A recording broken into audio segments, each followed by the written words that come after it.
Silence arrives before the first breath.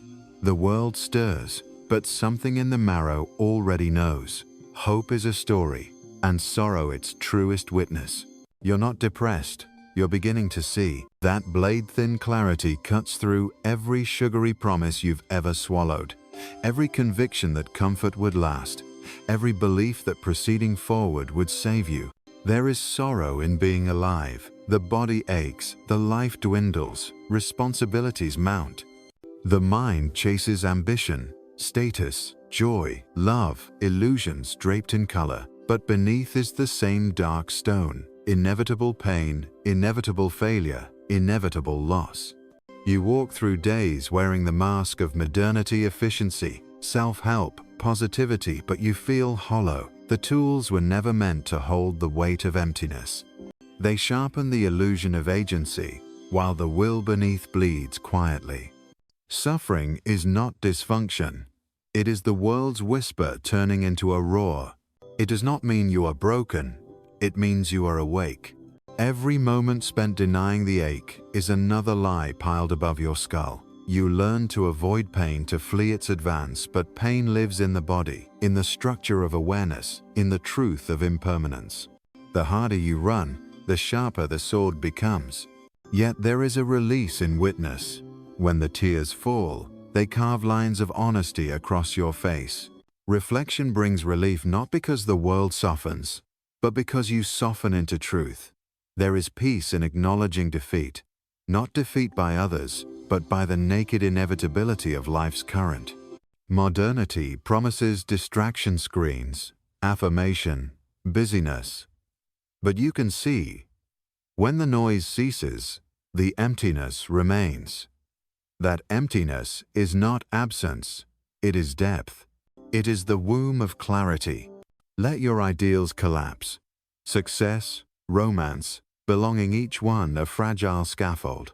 Beneath each scaffold is the same void. Yet in the void, you begin to sense your own silhouette, not as ego, not as actor, but as consciousness touching itself. You don't need another plan, another mantra, another try. You need a witness. Be the one who sees the mind turning, the will striving, the desire longing. Let them burn away like tinder in the cold wind of knowing air. And yes, the body still aches. Yes, loneliness still echoes in boxes of emptiness. But in that echo, you discover resonance. You discover that the world's suffering is not separate from yours, but continuous with it. In your clarity, suffering becomes language, connecting rather than isolating. You're not failing at living, you're failing illusions. That failure is not tragedy. It's the unmasking of a silent conspiracy of self-deception. Release the need to fix. Release the shame of feeling. Release the fear of dissolution. You are not dissolving. You are seeing. You are seeing that the self is an unstable construction, and that this recognition is terrifying but also necessary. Every 2 or 3 minutes, your heart freezes, then thaws. An emotional release. A drop. You shudder with the recognition. This is what I have become. A clarion of honesty in a sea of lies. You feel the pain of clarity sharpen, then recede into a still emptiness. And you rest, briefly, in that emptiness. Comfort does not come from more love or more approval. These are temporary shadows that dissolve in even broader currents of loss. Comfort comes from calm sight, seeing the rise and fall of craving, the futility of all solutions offered by a will that cannot know itself. The soul in crisis does not need guidance. It needs reflection. It needs a mirror. It needs a seer. And here, in the hush behind your thoughts, the seer speaks. It says, "Nothing you ever want will last. Everything is consumption and decay." Yet in that recognition, some roots grow, roots of detachment, of depth, of seeing the world as it is, not as you wish it to be. The illusions of romance, consumerism, self-worth through status, distraction through entertainment, all fade when the mind opens. And opening means surrender, not to despair, but to seeing pain as the architecture of truth. You're not depressed. You're lucid. You're awake in the dark forest. And there is only one path down. Down past denial, past strategy, past anticipation. Down into awareness itself. This descent is terrifying. The ground falls away. There is no ladder, but there is silence. And that silence is not emptiness. It is the flicker of seeing. In that flicker you sense you are not your story. You are the vessel of perception, and perception is not bound to survival or triumph or pleasure, it just is. You feel compassion for the pain of others, for the suffering that is not yours but part of the great pulse. This compassion is not sentimental. It is the recognition that suffering is currency, and you have begun to pay it. Don't seek relief. Seek honesty. Seek clarity. When the world asks you to smile, you stay quiet. When it pushes you toward hope, you rest in the uncolored space between breath and thought. In that space, sorrow speaks and clarity answers. You are not broken. You are awake to the machinery of illusion. The machinery still churns. Fear, desire, hope, ambition. But you see the gears. And when you see the gears, you don't need to oil them. You let them grind until they shatter. The final moment arrives, not with applause, but with quiet dissolution. A last exhale, a last thought fading. No victory cries. Only the stillness where desire has sunk beneath the surface. The candle guttering at the edge of the world dims, until nothing remains but the faint glow of seeing. And in that stillness, you rest. Pain is the first teacher. It arrives not with lessons, but with gravity it does not explain. It pulls. You resist it at first, believing it an error, a deviation from the path. But there is no path. Only the unfolding of the will into forms it cannot control. And pain is the consequence of expectation, colliding with what is. All desire is a wound opening. We yearn, not because fulfillment is possible, but because we cannot help but hunger. To will is to suffer. To be conscious of this will is to suffer more deeply. The animal hungers blindly. The human being hungers while knowing he is bound to remain unsatisfied. Even the joys of the moment bear the mark of their own vanishing. What you long for fades as soon as it is grasped. The fruit turns to ash. The kiss becomes memory. The embrace dissolves into absence. You chase the shadow of permanence, but it flees at your touch, laughing softly from behind the veil of time. The world you see is a projection of your striving. Your hopes color it, your fears darken it, your needs distort it. Nothing is as it is, everything is as you are.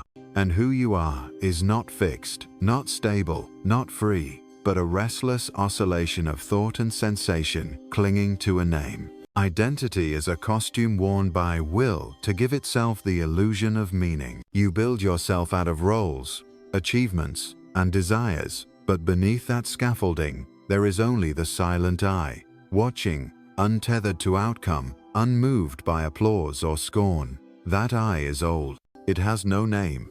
Suffering strips you of ornaments. It tears the costume, shatters the mirror, silences the praise, and what remains is not weakness, but presence, not power, but seeing. In the wreckage of your illusions, you become real. The will wants to become. It surges forward, never content. The child wants to grow. The youth wants to succeed. The adult wants to be remembered. The whole of life becomes a corridor, with peace always at the far end. But the end is death.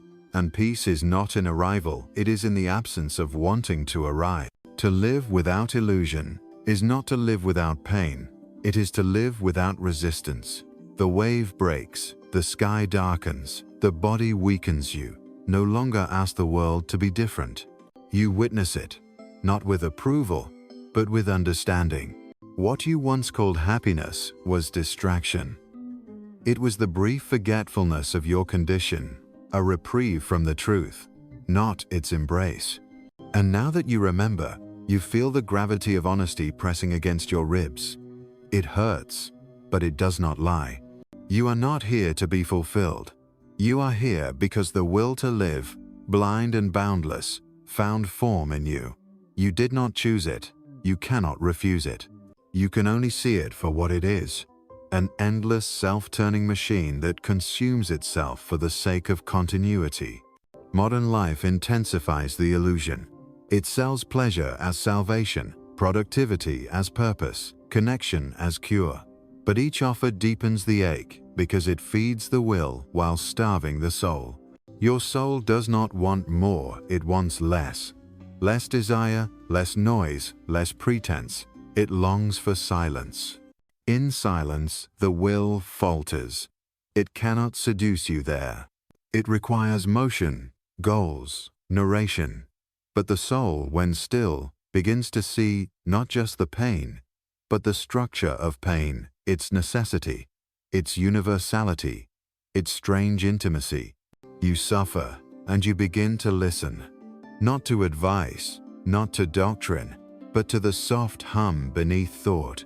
That hum is the current of all things, flowing without approval or condemnation. In that current, you do not float, you dissolve.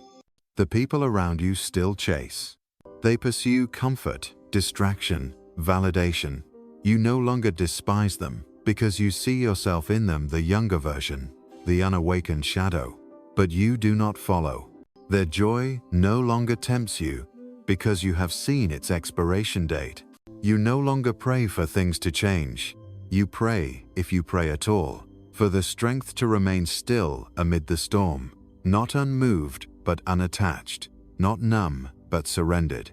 To detach is not to abandon. It is to stop claiming ownership over what never belonged to you. Your past, your image, your legacy, they pass through you, but they are not you. You are the space they pass through, the silent field of experience. Love too becomes different. It no longer demands, it no longer clings. It observes, it appreciates, it mourns, and lets go. Love without possession is the only form that does not eventually become suffering. Even grief, when seen clearly, becomes a kind of clarity. It shows you what mattered, not because it can be kept, but because it was real, even as it passed. Grief is the echo of depth, not the sign of loss. There is a freedom that comes from exhaustion. When striving breaks you, when every pursuit ends in disillusionment, when every answer proves hollow, you finally sit down. You stop searching, and in that stillness, you discover the quiet presence that was always beneath the noise. The ego still speaks, of course. It whispers stories of redemption, resurgence, renewal. But its voice has grown thinner, its promises more transparent. You no longer argue with it. You let it speak, and then pass, like wind through a ruined temple. What remains is not meaning in the usual sense. It is not purpose as the world defines it. It is the recognition that life, as it is, does not require justification. The sun rises, the heart beats, the child cries, the old man dies. Nothing is owed, and nothing is earned. You are not the author. You are the page, and the ink that stains you is not under your control, but in being stained, you become legible. The suffering writes something upon you, not a message, but a presence. This presence is all that endures. Not your name, not your triumphs, not your memories. Only the still awareness that once looked upon the world without flinching. That awareness is not personal. It is not yours. It is being itself, wearing you as a momentary mask. And so you surrender. Not because you must, but because you see that resistance is suffering and surrender is clarity. The wave does not need to conquer the shore. It only needs to rise and fall. You rise and fall. And in the falling, something opens, not salvation, not conclusion, but space. Space to be what you are. Not a role, not a function, not even a soul, but a brief flicker of perception in the night of the world. You do not belong to time. Time belongs to your perception. And perception, when quiet, reveals not a plan but a pattern, a dance without a dancer, a flame without a fuel. And the pain, yes, the pain remains. It is the heartbeat of form, but you no longer curse it. You recognize its necessity, its purity. It strips you bare, and in your bareness you stop pretending. You become as you always were, naked before the world, without mask or aim. You are not depressed, you are transparent. And through that transparency, the world passes. You feel it, you mourn it, and then you let it go. Even beauty deceives, its shimmer, its curve, its fleeting softness, it invites and vanishes. We call it eternal, but it dies in the eye that beholds it. The flower, perfect in silence, begins to rot before its scent reaches the air. The sunset you capture is already memory. What you love most dearly is what time destroys most completely. And still the heart reaches. It wants to touch, to hold, to preserve, but the hands are made of bone, and everything it clutches slips through. Love becomes lost the moment it begins. That is its tragedy and its truth. To love in awareness is to bleed without resistance. It is to stand beside the flame, knowing it cannot warm you forever, and choosing to watch it anyway, not in hope, but in reverence. The modern world cannot sit still. It spins faster, offers more, promises endlessly. More content, more options, more ways to distract yourself from the gnawing silence beneath your ribs. But silence is not your enemy. It is the only thing that has never lied to you. Silence does not entertain. It does not persuade. It simply waits. And when all distractions fade, it remains patient, vast, indifferent. In its shadow, you begin to remember what you are not. You are not your goals. You are not your profession. You are not your body. These are masks, functions of the will, costumes stitched by biology and culture. But the actor behind them grows tired. He looks into the mirror and finds no one staring back. What you call your identity is a collage of reactions. You became what pleased others. You learned to perform. But beneath the applause is the dreadful absence, the absence of self. When you stop performing, the emptiness is unbearable. But in time, it becomes familiar. And then, it becomes beautiful. Not because it fills, but because it no longer demands to be filled. The ache that once drove you now quiets. You still feel it, like an old wound beneath the skin. But you do not run from it. You let it throb. It becomes a rhythm, the rhythm of being. You meet others still trapped in the machinery, striving, comparing, grasping. You do not blame them. You see the suffering in their eyes, veiled in smiles, polished with false laughter. You nod gently. You do not disturb their sleep, because waking is not gentle. It is a tearing away of myths, of attachments, of belief in personal salvation. To awaken is to watch everything you hoped for fall apart, and to remain standing in the rubble, not with pride, but with surrender. You do not rise above suffering. You descend into it. You walk its corridors without flinching. You breathe its cold air. And in that descent, something ancient awakens. Not the will, but the watcher of the will. That which neither acts nor wants it, merely sees. And seeing becomes enough. You watch the seasons pass. You watch the faces around you age. You watch love begin and end, births and burials, meetings and partings. And all of it flows through you, like wind through an abandoned house. You no longer decorate the house. You do not paint the walls. You let the dust gather. You let the roof leak. You live with the ruin. You learn to love the ruin. There is a dignity in decay. Not the dignity of pride, but of stillness, of not needing to be more than what is. The face lined with sorrow speaks more truth than all the smiles of youth. Even the body becomes a witness. It weakens, aches, betrays you. But in that betrayal is honesty. It teaches you that ownership was always an illusion. The body was never yours. You were only passing through. To suffer in awareness is to be free, not free from pain, but free from the compulsion to escape it. You feel it fully. You let it wash through you, carve into you, empty you, and in the hollow it leaves, you find space for peace. Not the peace of attainment, but of absence, the absence of striving. When others ask what you want, you do not answer. There is nothing left to want. Wanting was a fever. It has broken. Now there is only watching. The wind in the trees does not beg to be heard. The sky does not demand your admiration. They exist without purpose, and in that purposelessness is serenity. You sit among them, not above, not below, but beside, not needing to matter, not needing to be seen. And so the world becomes quieter, not because it has changed, but because you have stopped interpreting it. You no longer divide it into meaning and error. It simply is. You are not its master, you are its mirror.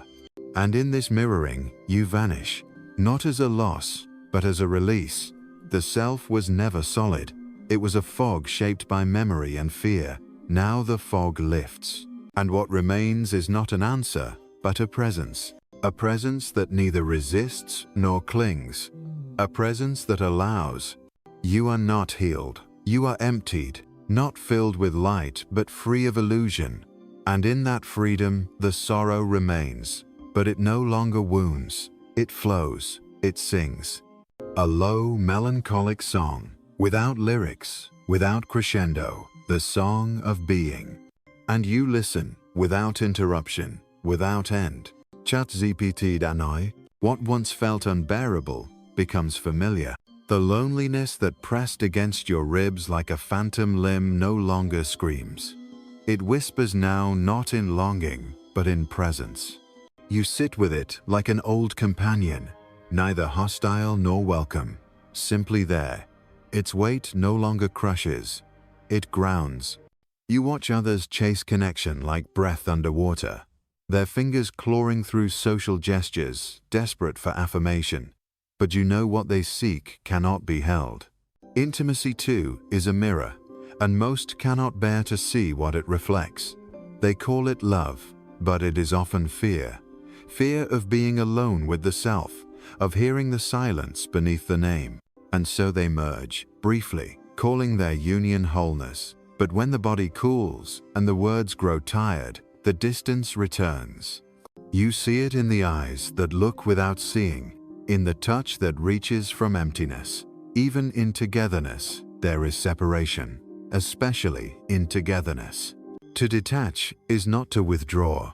It is to see without wanting, to witness the beauty of a face, the curve of a voice, the laughter in a moment, and to let it pass. No grasping, no story, just presence. Presence does not console, it reveals. And what it reveals is not comfort, but clarity that the world owes you nothing, that love is not a possession, that even the ones who see you will vanish in time. You find yourself speaking less. Words feel like garments that no longer fit. Silence carries more meaning now. A glance, a breath, a pause, they say more than sentences ever could. There are days when despair returns not as panic, but as a dull shadow that stretches across your skin. It says nothing, but it reminds. You remember the futility. You remember the ache of repetition. You remember that life does not progress its circles. You wake, you work, you sleep. You speak, you eat, you wait.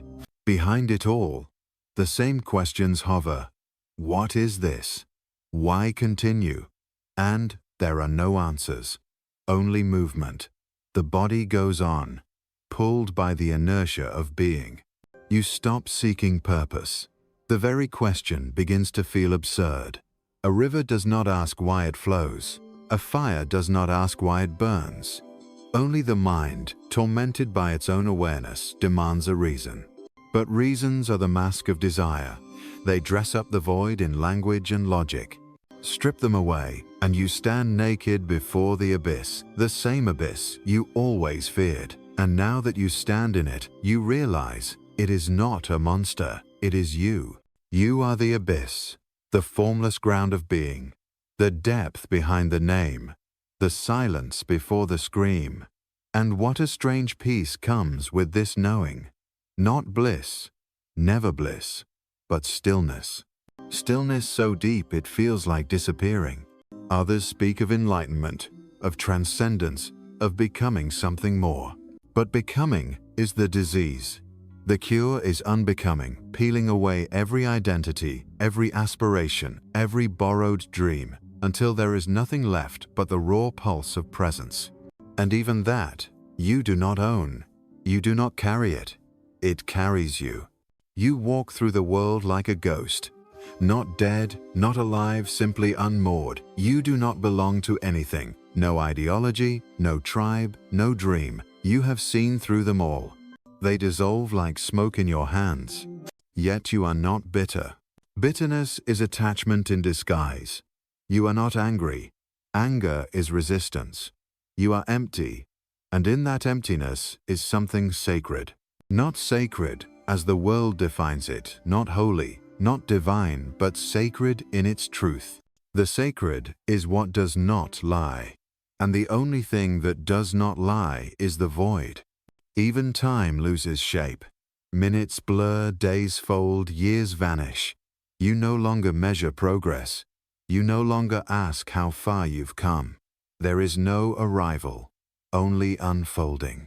Like mist over a lake, shapeless, directionless, and real. You stop trying to be understood. The ones who see you will see you without explanation. The ones who don't, no amount of language will bridge the distance. Understanding becomes less important than being. And so you drift, not as a failure, but as one who no longer rows against the current. You let the river take you. It may lead to the sea, it may lead to a waterfall. It does not matter. You are no longer concerned with the destination. The self loosens, not in moments of ecstasy, but in the slow erosion of need. You no longer need to win. You no longer need to heal. You no longer need to be loved. You simply are. And what a strange thing that is to exist without a script. The pain is still there. It always will be, but it is no longer the center.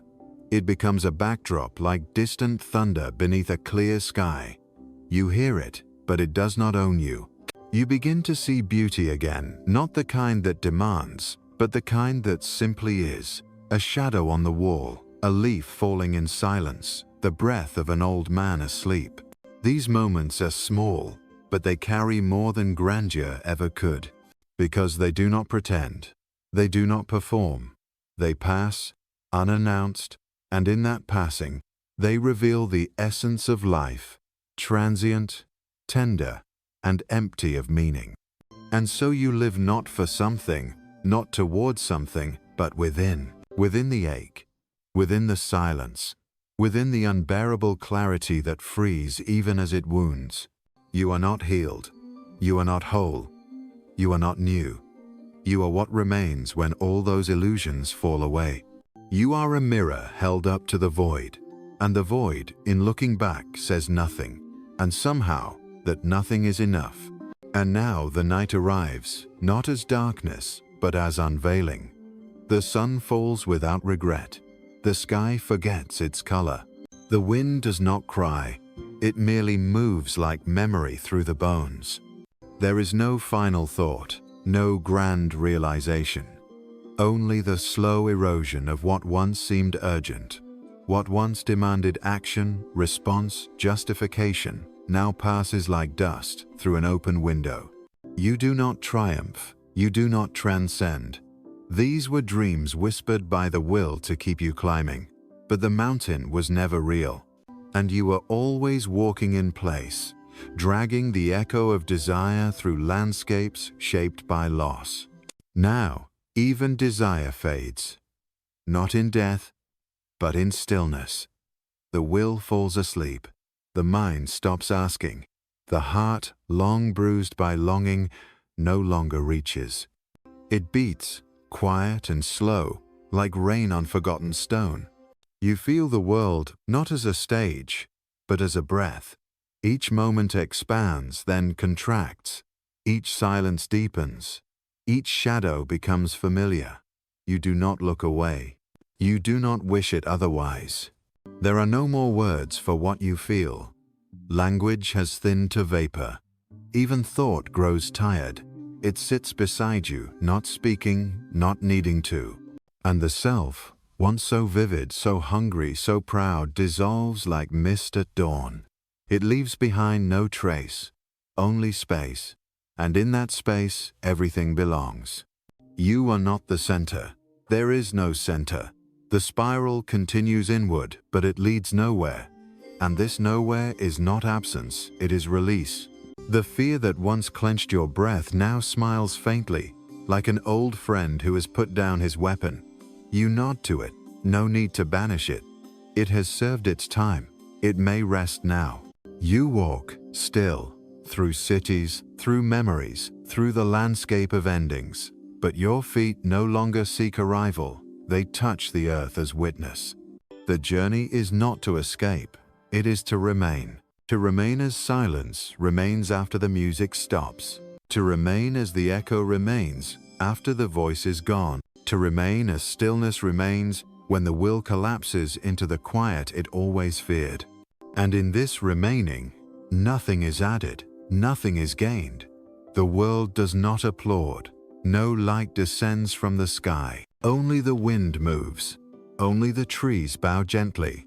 Only the stars flicker in their endless watching. And you no longer a name, no longer a seeker, no longer a dream, are simply here, not as someone, but as the space where all somethings come to rest.